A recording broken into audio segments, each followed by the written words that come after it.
వాళ్ళకి స్ట్రైక్ చేసే హక్కు ఉంది.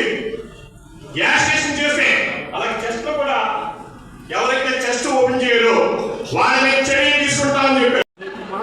All India bank employees association ఈరోజు Nellore region Andhra Pradesh union bank employees association regional conference జరుగుతుంది. ఈ రీజనల్ కాన్ఫరెన్స్ బ్యాంక్ ఉద్యోగులకు సంబంధించి చాలా క్లిష్టకరమైన సమస్యలు పరిస్థితులు జరుగుతుంది. మీకు అందరికీ తెలుసు, బ్యాంకులను ప్రైవేట్ రంగంలోకి మళ్లించడానికి, అదేవిధంగా ప్రభుత్వ రంగ బ్యాంకులు ఎఫ్డీఐ ఇంక్రీజ్ చేయడానికి కేంద్ర ప్రభుత్వం నిర్ణయాలు తీసుకుంది. ఈ నిర్ణయాల్లో భాగంగానే ప్రభుత్వ రంగ బ్యాంకుల్లో ఎఫ్డీఐ శాతం 20 నుంచి 50% పెంచడం, అదేవిధంగా కొన్ని ఓల్డ్ ప్రైవేట్ సెక్టార్ బ్యాంక్స్ అన్నింటినీ కూడా ఫారిన్ యూనివర్సిటీ జరుగుతున్నాయి. వీటిని వ్యతిరేకిస్తున్న ఈ సమయంలో ఈ కాన్ఫరెన్స్ జరుగుతుంది.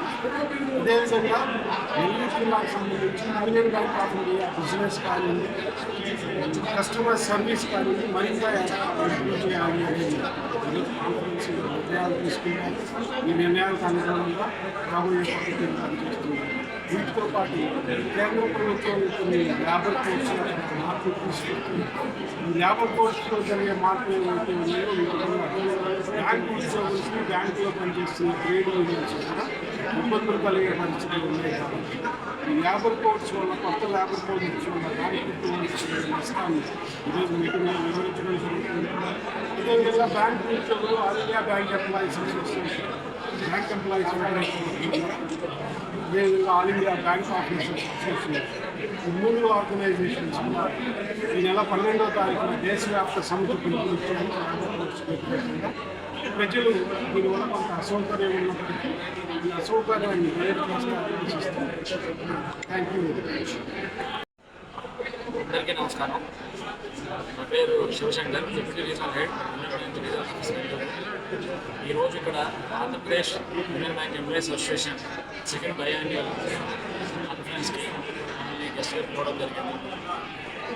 మా యూనియన్ బ్యాంక్ రీజనల్ ఆఫీస్ నెల్లూరులో మొత్తం 63 బ్రాంచులు, 63 బ్రాంచులతోనే మా యూనియన్ బ్యాంక్ తరఫున మేము చేస్తున్న బిజినెస్ 10,800 కోట్లు బిజినెస్ చేస్తూ ఉన్నాం. దాంట్లో 4,200 కోట్ల డిపాజిట్లు, 6,600 కోట్లు అడ్వాన్సెస్ బిజినెస్ చేస్తూ ఉన్నాం. ఇంత మొత్తంలో బిజినెస్ చేయడానికి అన్ని యూనియన్స్ ఈరోజు ఈ కాన్ఫరెన్స్కి మమ్మల్ని గెస్ట్గా పిలిచారు కదా, వీళ్ళ యొక్క పాత్ర మేము మాటలతో చెప్పేది కాదు. ఎందుకంటే మా స్టాఫ్ అందరూ, మా క్లర్క్స్ కానివ్వండి, మా యూనియన్ లీడర్స్ కానివ్వండి, వీళ్ళందరూ బ్రాంచుల్లో ఫీల్డ్ లెవెల్లో బ్యాంకులో ఉన్న ఇలాంటి సెషన్ ఏంటంటే ఫీల్డ్ లెవెల్లో బ్రాంచెస్లో వీళ్ళు ఫ్రంట్ లైన్ వర్కర్స్గా ఉండి కస్టమర్స్కి కావాల్సిన అన్ని రకాల సర్వీసుని ముందుండి నడిపిస్తూ ఉంటారు.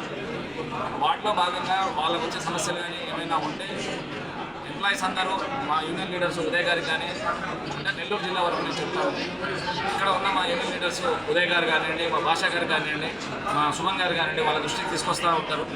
ఎప్పటికప్పుడు ఫర్దర్గా వాళ్ళకి ఎలాంటి ప్రాబ్లమ్స్ అనేవి లేకుండా వాళ్ళ దృష్టికి తీసుకురాగానే 1-2 డేస్లోనే ఆ ఇష్యూస్ అన్ని సాల్వ్ చేసేసి మా రీజన్ వరకు ఎలాంటి ఇష్యూ లేకుండా, ఎంప్లాయీస్కి ఎలాంటి ప్రాబ్లమ్స్ లేకుండా చేయగలిగిన అవకాశం ఎంతవరకు ఉందో చూసుకొని ప్రతి ప్రాబ్లం వాళ్ళకి సాల్వ్ చేసి బిజినెస్ ముందు నడిపేయడానికి మా వంతు ప్రయత్నం మేము ఎక్కువ చేస్తూ ఉన్నాం. సో ఇలాంటి అకేషన్స్ అనేవి జరగడము యాజ్ ఏ ఎంప్లాయీగా నాకు ప్లస్ మేనేజ్మెంట్ తరఫున మాకు ప్లస్ యూనియన్స్ తరఫున వాళ్ళకి అందరికీ మంచిది. ఎందుకంటే ఏదైనా ఇష్యూస్ ఉన్నా కూడా పరస్పర డిస్కషన్స్తో ఎలాంటి ఆర్గ్యుమెంట్స్ అనేవి లేకుండా ప్రాబ్లమ్స్ అనేవి ముందుకు రాకుండా అక్కడికి సొల్యూషన్